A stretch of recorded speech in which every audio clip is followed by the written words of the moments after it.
시대와 풍경. 어, 오늘은 1975년 9월 7일 날 모 주간지에 실린 레즈비언 짝사랑 끝에 유혈극을 벌인 사건, 19살 레즈비언 소녀의 고백 이라는 기사를 좀 소개를 하면서 당시에 동성연애와 또 동성연애를 바라보는 사회적 시각, 그리고 동성애자들이, 특히나 레즈비언들이 어떻게 그 생활을 해왔는지, 그런 것들을 좀 살펴보는 시간을 갖도록 하겠습니다. 기사를 조금씩 이제 소개를 하면서 제가 나름대로 이제 해석을 좀 해보겠습니다. 이 사건은 1975년 8월 26일 날 이제 발생한 사건인데, 서울 노량진 경찰서는 8월 26일 박광자, 가명인데 23살 박광자 양을 상해 혐의로 구속을 했습니다. 박 양은 전날 저녁에 서울 관악구 방배동에서 유명자 양을 면도칼로 그어 전치 2주의 상해를 입힌 혐의를 받고 있습니다. 이 사건의 내막은 이른바 레즈비언의 그 사랑 싸움 이었다라는 내용입니다. 기사에서는 이렇게 쓰고 있습니다. 처음 만난 여자끼리 눈이 맞아 그날로 여관에 들려 사랑 행위를 즐겼다.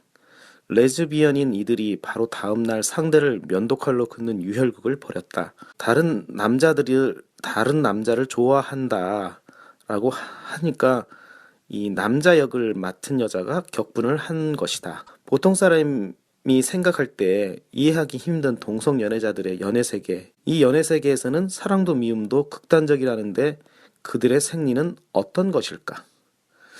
일단 현재 2017년에 그 동성 연애를 바라보는 시각도 사실은 1970년대에 비해서 그렇게 뭐 굉장히 발전한 것이라고 볼 수는 없지만, 그래도 동성연애에 대한 이해나 또 동성연애자들을 또 이렇게 받아들이는 어떤 그런 사회적 관용, 이런 것도 부분적으로 많이 달라졌다고 보긴 하는데, 당시에 1970년대에 동성연애를 바라보는 시각은 지금 현재 생각하는 것보다 좀 극단적으로 좀 있을 수 없는 일, 보통 사람이 이해하기 힘든 일이다라는 그런 내용으로 이제 기사를 다뤘습니다.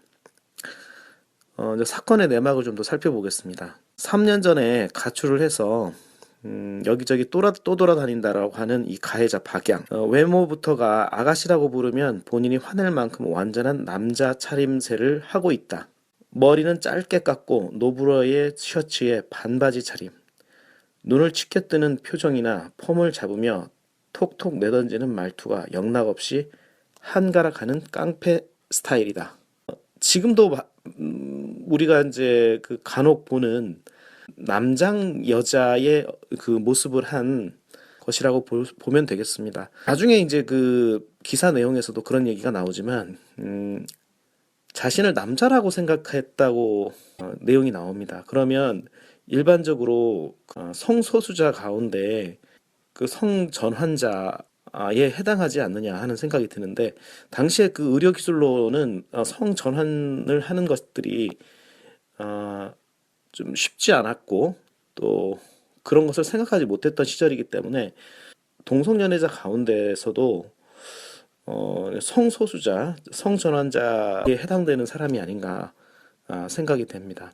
그래서 남성 차림, 자기 본인의 어떤 성적 정체성도 남성에 가깝고, 또 말투나 옷차림을 남성처럼 하고 다니는 그러한 사람이라고 하는 걸 알 수가 있습니다. 걔가 약 올리니까 손 좀 봐줬죠. 내가 지은 죄만큼 벌을 받으면 될 거 아닙니까? 그 사귀던 여자를 상해를 입힌 이 가해자 박량이 한 말입니다. 굉장히 그 남성스럽고 좀 당돌하게 이야기하는 것을 볼 수 있습니다. 담당 형사가 취조할 때도 박양은 부끄러움이나 뉘우침이 전혀 없었고, 거침없이 이런 식으로 대답을 했다. 사건의 시초는 8월 24일 날 저녁에 박량이 친구인 정모양으로부터 이제 피해자인 유양을 소개받은 데서부터 발단이 되었다. 용산 다방에서 첫 대면 자리에 정량의 친구인 미숙량도 자리를 함께 했다. 그러니까 네 명이 만난 거죠. 정량도 방양처럼 남자 구실을 하는 레즈비언들. 그러니까 이 네 명들이 다 레즈비언 동성연애를 하는 사람들이 모였고 거기에서 가해자인 박양한테 유양을 소개를 시켜준 겁니다. 이들 모임이 단순히 여자들의 모임이 아니라, 그러니까 동성애를 하는 애인을 이렇게 소개해주는 이런 자리라고 볼 수 있습니다. 그래서 당시에 이 동성연애자들도 이렇게 나름대로 자기 나름대로의 모임이 있어서 또 이렇게 애인도 소개를 해주고 또 모임도 갖고 이런 흐름들이 있었다. 1975년에 당시에 이제 네 사람은 모두 의기투합이 됐는지 그 길로 술집에 들어가서 소주를 나눠 마시고 그날 밤 사당동에 있는 황금여인숙에 함께 투숙을 했다. 한 방에서 네 명이 나란히 자면서 박양은 그날 밤 이제 소개를 받은 그 피해자 유양을 건드렸다고 한다. 술에 취한 옆에 두 여자가 잠들기를 기다려서 가해자인 박양은 유양의 옷을 차례차례 벗기고 전신을 애무하기 시작했다. 여자가 해주는 사랑의 행위를 처음 경험했다는 유양은 취조 형사가 묻는 대로 그날의 정황을 낱낱이 이야기하고는 사실 저는 그때 정신을 못 차렸어요 라고 말했다. 바로 옆에 있는 남성 다방에서 웬 남자와 차를 마시고 있는 두 여자를 발견했다. 잠깐 나와봐라. 할 말이 있다면 박양은 유양을 끌고 나왔다. 인적이 없는 아파트 공사 현장으로 데리고 와서 유양은 나를 배반했다면서 윽박질렀다. 유양은 그 남자가 미우기의 오빠라면서 내가 만날 일이 있어 만났는데 웬 참견이냐고 대꾸를 했다. 그러니까 그날 원나잇 스탠드로 해서 그 가해자인 박양이 유양을 건드렸고, 이건 이제 유양의 시각에서 이제 얘기한 거니까 사실은 유양은 바이섹슈얼을 했던 그러한 사람이라고 볼 수 있겠습니다. 그래서 성소수주가 가운데서도 그 동성애만 하는 게 아니라 양성애적인 어떤 형태를 가지고 있는 사람들이 있는데 피해자인 유양이 바로 그 바이섹슈얼을 하는 사람이 아니었는가라고 이제 판단이 되는데 그날 그 원나잇 스탠드를 하고 이제 얼마 지나지 않아서 다른 남자와 이제 데이트를 하는 모습을 본 것입니다. 그러니까 가해자인 박량이 이제 화가 나니까 그 유양을 데리고 나온 겁니다. 공사 현장으로 나와서 나하고 사귀는 네가 나를 배반을 했느냐 이렇게 따지니까 내가 만난 그 남자는 4명 가운데 한 명인 그 사람의 오빠다 라고 이렇게 이제 얘기를 했고 네가 뭔데 참견이냐라고 이제 서로 언쟁을 벌이니까 가해자인 박량은 대뜸 너 같은 바람둥이 계집애는 얼굴을 망쳐놓고 꼬리를 못 쥐게 하겠다 이렇게 하면서 그 유양의 머리채를 잡고 오른손으로 면도칼을 꺼내가지고 얼굴을 이렇게 이제 그으려고 하니까 엎드리면서 이제 등에 이 칼을 맞은 모양입니다. 그래서 이제 부상을 입었고 이제 비명 소리와 함께 이제 도망치려고 하면서 이제 그 방범대원이 박양을 파출소로 이제 연행을 한 겁니다. 그래서 이제 파출소에서 이제 연행이 돼서 이제 사건의 전모가 다 밝혀진 거죠. 이제 그러면서 점점 이 사건의 이제 진상이 알려졌고, 그 다음에 이 가해자인 박광자 양이 어떤 삶을 살아왔는가 하는 그러한 내용들을 쭉 설명을 하고 있습니다. 모양새가 여자가 아니라 남자처럼 하고 다니면서 짧은 머리에 남자 옷차림에 또 거친 말투 이런 것을 보고서 이제 뭐 파출소에 있는 사람도 남자인 줄 알았는데 붙잡고 보니까 여자인 게 알려지게 된 것이죠. 박광자 양의 이제 삶을 이제 쭉 한번 설명을 드리겠습니다. 담도 크고 행동도 거칠기 짝이 없는 박양은 자신의 과거에 대해서도 자랑삼아 술술 이야기를 했다. 어릴 때부터 남자 행세를 하고 싶었다는 박양은 서울 S여중 2년 때에 복장 때문에 선생님의 꾸지람을 받자 자퇴해버렸다고 한다. 이제 이 성향으로 봤을 때는 성소수자 가운데 성전환자, 성정체성이 자신이 갖고 있는 생물학적 성정체성하고 정서적인 정체성이 맞지 않은 그런 사람이라고 볼 수 있습니다. 그래서 중학교 때 남자 차림을 하고 다니니까 선생님께 꾸지람을 들은 겁니다. 거기에서 이제 반항을 하면서 바로 자퇴를 했다는 거죠. 당시 지금 요즘도 이런 성소수자인 청소년들이 겪는 그런 갈등들을 또 고민들을 잘 보여주고 있습니다. 지금은 이렇게 자퇴하는 사람도 있을 것이고 또 너무 고민스러우면 뭐 자살까지도 생각하는 그러한 성소수자 청소년들이 많이 있는 걸로 아는데 이 박광자 양은 굉장히 대범하게 또 저항적으로 이렇게 좀 반항을 했던 것 같습니다. 그래서 자퇴를 하고 불량 청소년들하고 어울리게 되었다고 합니다. 그러면서 용산역 앞에서 구두 닦기를 했었는데 기지촌으로 이제 빠져 들어갔습니다. 이제 3년 전에 새칭 쑥고개라고 하는 곳에 가서 그곳에 이제 위안부로부터 레즈비언의 기술을 배우고 난 후 여자들로부터 박군, 박형으로 통하며 애인들을 만들어갔다고 합니다. 극성 맞은 여자들 때문에 몸을 부지할 수 없어 쑥고개를 빠져나왔죠. 그 무렵에는 5여자를 상대했으니까요. 위안부도 있었지만 과부나 가정부인도 있었어요. 당시에 그 동성애자들이 이런 박황자 양 같은 그러한 동성 애인을 만들고 상대를 했던 걸 알 수가 있습니다. 그런데 나이가 어리고 또 어떤 자기 의지를 이렇게 확실하게 내세울 수 없는 점을 이용을 해서 여성 동성애자들이 이 박광자 양을 이용을 했는 것 같아요.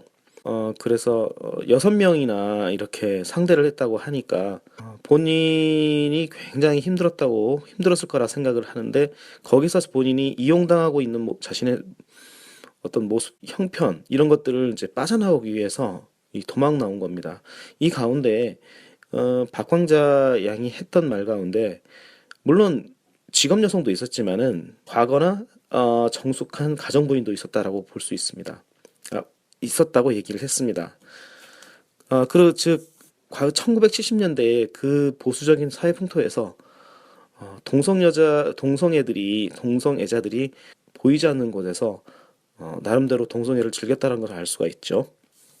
박광자 양은 자신이 뛰어난 테크닉에 대해서 어떤 여자든 걸리면 맥을 못 춘다고 자랑스럽게 말을 했습니다. 본인이 직업 여성들이 있는 쑥고개라고 하는 데서 동성애자들에게 배운 그 기술이 또 본인이 여자이고 그러기 때문에 여자들이 좋아할 만한 테크닉을 배웠던 것 같은데 여기에서 이제 자신의 어떤 자신감도 있어서 약간 과장된 면도 있다고 생각이 됩니다만 어쨌거나 자신의 테크닉을 자랑을 했습니다.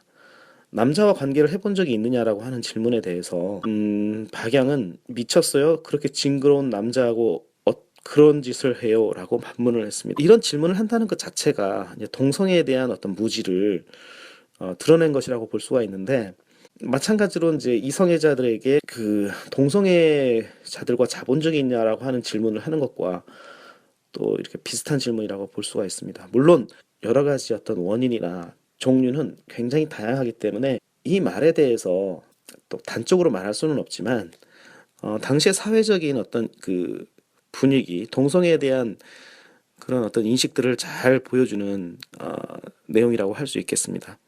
외국에서는 동성 간의 결혼에도 법적 보장을 해달라는 데모까지 한다지만 한국에서도 호모, 레즈비언으로 불리는 동성 연애자들이 증가 추세에 있다. 같은 여자끼리 예식장에서 버젓이 결혼식을 올리는 일도 심심찮게 있었다. 머리를 짧게 깎고 바지를 즐겨 입으며 말투도 몸짓도 좀 왈가닥해 보이는 여자들은 남자 구실을 하는 레즈비언으로 보면 거의 틀림없다. 당시에 이 기사를 쓴 기자도 이 동성애에 대한 이런 어떤 잘못된 인식을 보여주는 기사 내용을 보는데 어떤 전형적인 이성의 그 전형적인 어떤 성 역할에 벗어난 어떤 몸짓, 옷차림, 이런 것들을 한다면 동성애자가 아니냐, 이런 어떤 밑바닥에 깔려 있는 어떤 잘못된 오해를 가지고 있는 거죠. 그래서 이렇게 전형적인 성 역할에 충실하지 않은 사람은 동성애자다라는 그러한 어떤 투로 기사를 썼습니다. 한 레즈비언의 말로 서울에는 대충 500쌍 정도의 레즈비언이 있을 것이다라고 추산하고 있었다.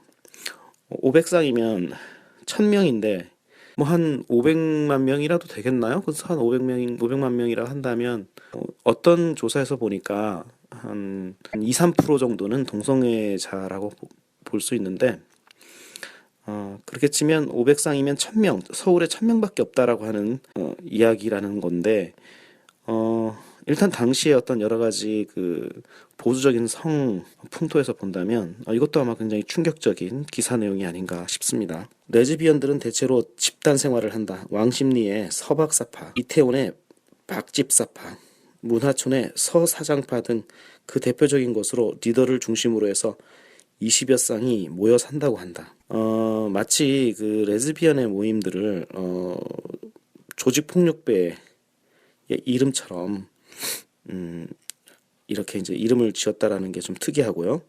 이제 드러내놓고 활동을 하는 곳이 이제 20여 쌍이 있다고 얘기를 합니다.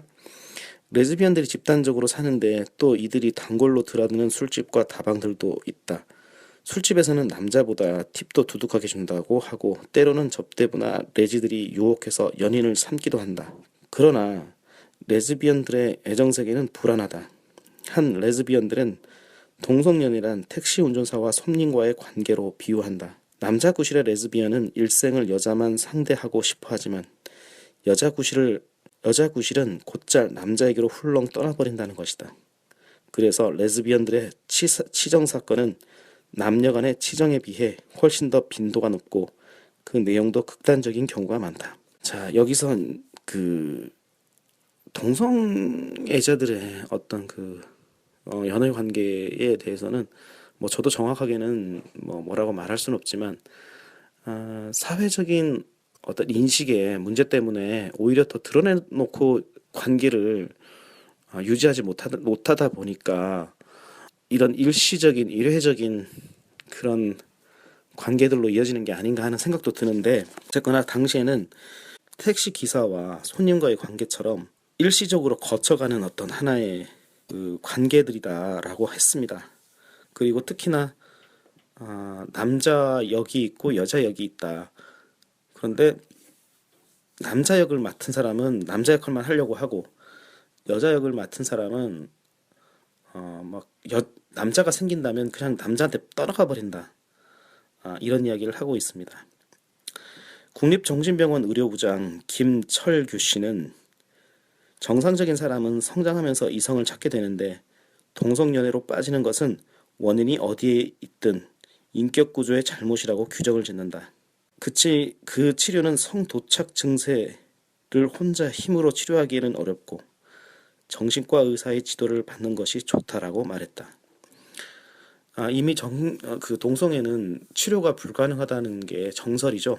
당시에는 정신과 치료를 받아야 된다라고 하는 그런 전문가의 그 기사가 실렸습니다. 1970년대에 동성애자가 벌인 치정극, 그 치정극의 기사를 좀 살펴봤는데 우리나라에서 그 동성애자들 어떤 조직이 이 1970년대에는 왕십리의 서박사파, 이태원의 박집사파, 문화촌의 서사장파 같은 그 무리들이 있었다.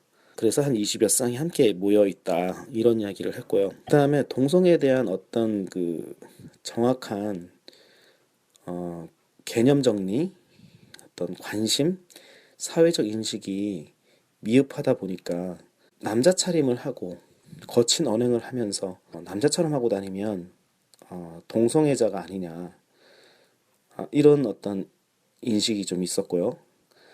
이런 사람들은 원인이 어디에 있든 간에 동성애자들은 인격 구조의 결함에 문제가 있다. 그리고 성도착증 증세니까 혼자서는 치료하기 힘들다. 그러니까 정신과 치료를 받아라. 라고 하는 좀 사회적 어떤 무지 이런 것도 좀 보입니다. 지금도 동성애자들이 굉장히 힘들게 살아가는데 1970년대 19살 만 19살 레즈비언이 겪은 또 벌인 이런 그 치정 사건을 통해서 우리 사회가 그 당시의 사회가 이 사건을 어떻게 받아들였는지 잘 알 수가 있겠습니다. 세태와 시대. 오늘은 1975년 9월 한 여성 주간지에 실린 짝사랑 끝에 유혈극을 벌인 19살 레즈비언 소녀의 고백에 대해서 다음에 또 좋은 내용으로 다시 찾아뵙겠습니다.